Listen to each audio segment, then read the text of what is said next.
को लेकर। ऐसा पहली बार नहीं है, इससे पहले भी कंगना ने किसान आंदोलन और किसानों को लेकर इस तरह के बयान दिए हैं और अब तो बीजेपी ने साफ तौर पे हस्तक्षेप करते हुए इस बयान से किनारा कर लिया है। जी बिल्कुल, किसानों के मामले में काफी चर्चा में भी रही हैं कंगना रनौत। पहले भी अपने बयानों के कारण अगर बात की जाए तो उन्होंने ऐसे बयान रहे, और न केवल बयान रहे बल्कि एक बार उन पर एयरपोर्ट पर हमला भी हुआ था। इसी बात को लेकर के एक सीआईएसएफ की जवान के द्वारा हमला हुआ था, किसानों के मुद्दे पर ही नाराजगी जाहिर करते हुए चंडीगढ़ के एयरपोर्ट पे।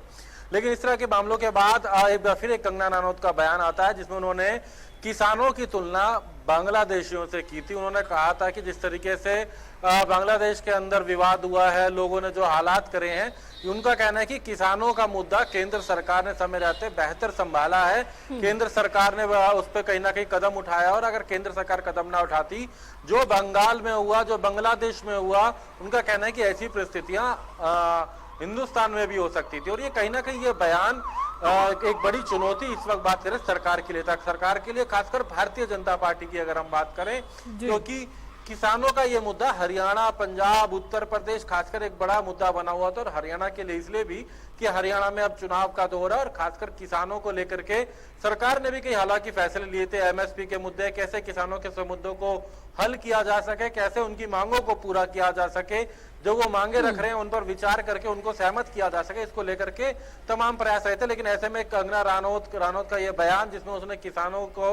बांग्लादेश को उस मुद्दे से जोड़ा था, तो उसमें कहीं ना कहीं एक बार फिर से राजनीति तेज हो गई थी। लगातार भाजपा के ऊपर निशाना साधा जा रहा था, और ऐसे में भारतीय जनता पार्टी के द्वारा बाकायदा प्रेस विज्ञप्ति जारी करके, जहां तो एक तरफ कहा गया है कि इसका कहीं भी कांग्रेस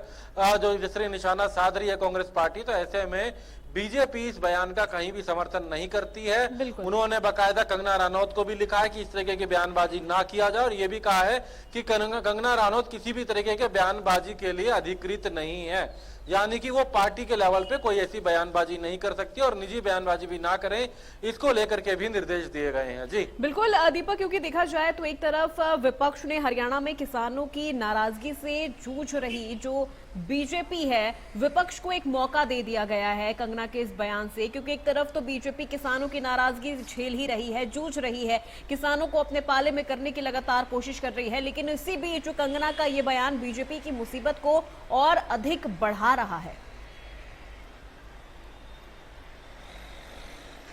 जी बिल्कुल, कंगना का ये बयान कहीं ना कहीं मुसीबत को और ज्यादा बढ़ा रहा है, बड़ी चुनौती बन रही है। यही कारण है कि भारतीय जनता पार्टी के राष्ट्रीय कार्यकारिणी तक ये बात पहुंची, हाईकमान तक ये बात पहुंची, और आखिरकार बीजेपी की तरफ से बाकायदा एक प्रेस विज्ञप्ति जारी करनी पड़ी। कंगना रनौत के इस बयान से दूरी बनानी पड़ी, कंगना रनौत को निर्देश देने पड़े कि कंगना रनौत इस तरह का कोई बयान ना दे, और बाकायदा ये भी कहना पड़ा कि कंगना रनौत किसी भी बयान के लिए पार्टी के लेवल पर अधिकृत नहीं है। सीधे तौर से उनको निर्देश किया गया। हालांकि लगातार बयानबाजी चल रही थी अब